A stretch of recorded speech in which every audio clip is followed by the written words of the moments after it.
Et yo les arcanistes, j'espère que vous allez bien, moi ça va nickel les gars. Alors aujourd'hui on se retrouve tout simplement pour un guide sur le Battle of Underworld, c'est-à-dire le combat de boss contre Mardegeir Tartaros qui se fait de façon saisonnière tout simplement. Et vous voyez que là, la saison finit dans 11 heures et ça va être très simple. Là on est sur un combat de boss qui va être réparti sur plusieurs combats différents. Donc l'objectif ça va être de faire un maximum de points sur chacun des cases répertoriées. Donc on a 6 combats en tout à faire et chacun de ces combats a des conditions.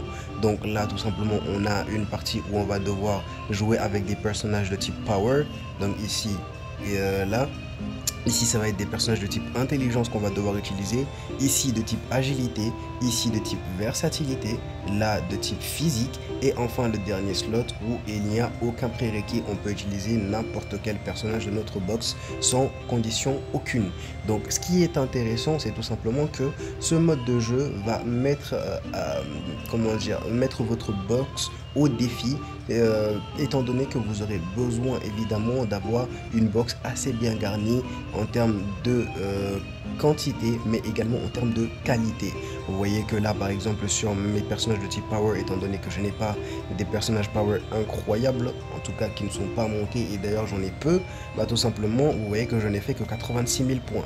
Là où par exemple au niveau de l'intelligence, bah, j'ai fait 257 000 points, ou encore à l'agilité ou au physique, etc., etc.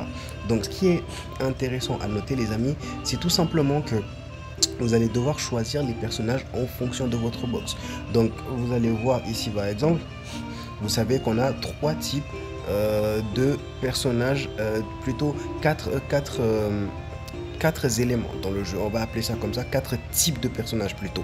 Donc on a les power, on a les wisdom, on a l'agility et on a la versatility. Donc ça c'est quelque chose à savoir dès maintenant. Donc vous savez qu'un personnage power, vous ne pourrez surtout l'utiliser que au niveau du power et donc pas au niveau du wisdom, de l'agility ou de la versatility. Donc là par exemple j'ai mon Natsu, bah, je ne pourrais pas le jouer dans la versatility étant donné qu'il n'est pas de ce type là.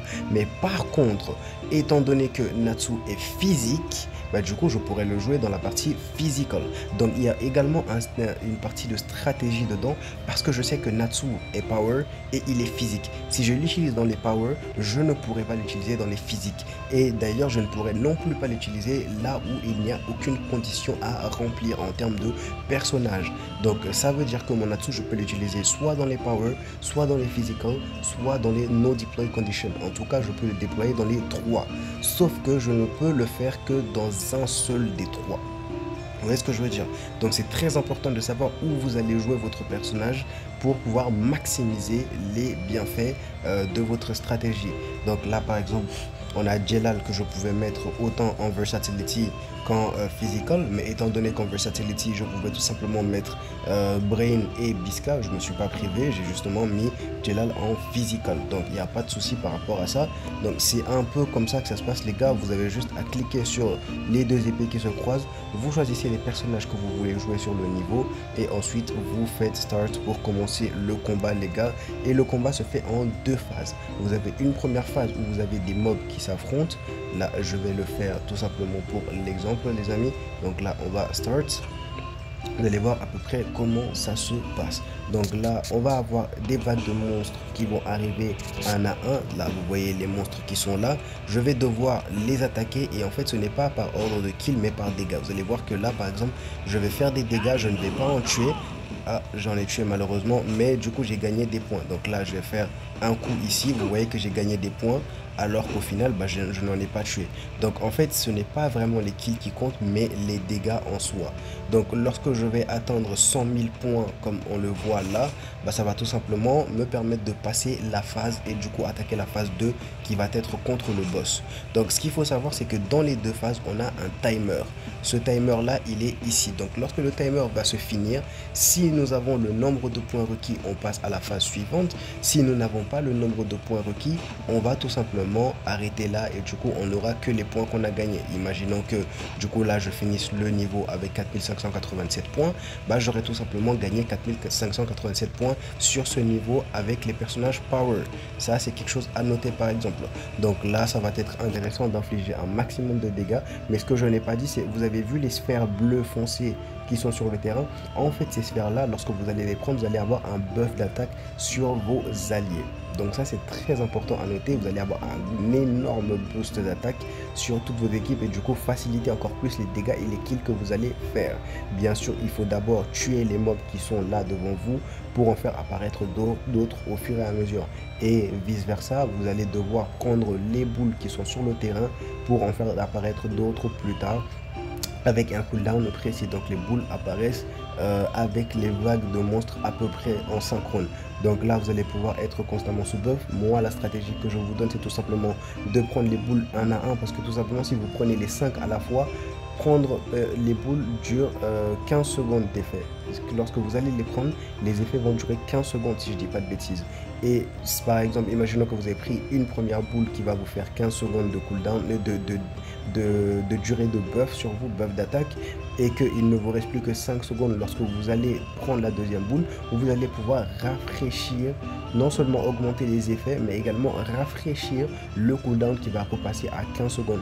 Là où par exemple, si vous prenez toutes les boules en même temps, bah, ça va faire en sorte que les buffs en fait vont durer à peine 20 secondes, parce que les cooldowns vont se rafraîchir à chaque fois que vous allez prendre, alors que vous n'avez même pas fait 5 secondes avec le buff.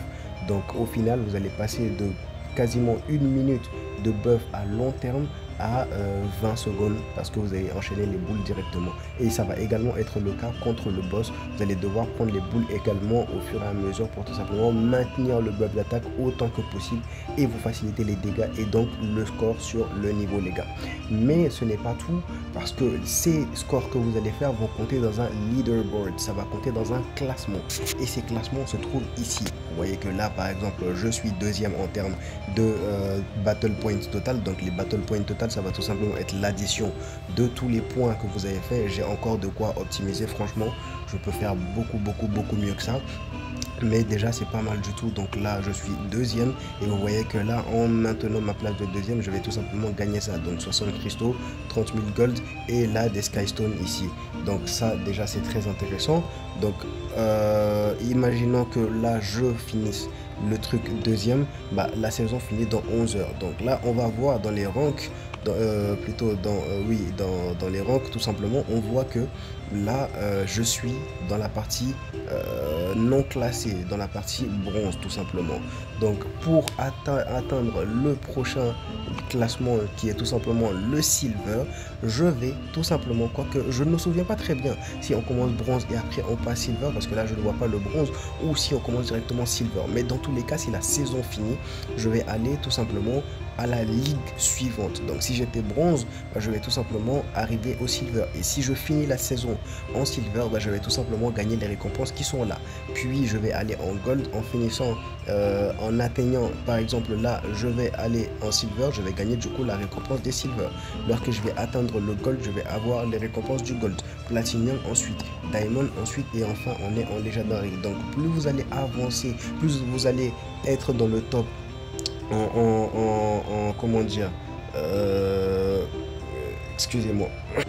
excusez-moi, j'avais un chat dans la gorge les gars. Donc je disais en fait, plus vous allez avancer et atteindre une ligue, et plus vous allez avoir de belles récompenses dans ce mode de jeu. Mais également vous pourrez également prendre tout simplement les récompenses de ces différentes ligues lorsque vous allez les attendre. Donc si vous arrivez à Platinum, vous allez directement avoir ces récompenses là. Lorsque vous allez arriver à Legendary, vous aurez ça. Et notamment bien sûr les shops de bière violette et les cristaux sont très intéressants, mais notamment celui-là, l'Epic Evil Stone, qui est vraiment incroyable les gars. Donc vraiment essayez de rush chaque saison pour atteindre rapidement le Legendary pour récupérer celui-là, qui est vraiment très intéressant les amis.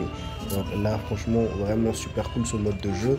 Bien sûr le combat est assez simple en réalité. Je vais en fait j'hésite à vous montrer, mais je me dis que bon, la surprise est quand même belle aussi. Mais ce qu'il faut savoir, c'est que ce boss, il est très simple, les gars. Vous allez devoir simplement le rush en termes de dégâts. Il a des mécaniques, des movesets très simples. Vous avez juste à esquiver ses attaques et lui faire un maximum de dégâts avant la fin du temps imparti. C'est vraiment très simple. Il n'y a pas de quoi se prendre la tête. Ça va se faire tout seul. Vous inquiétez pas.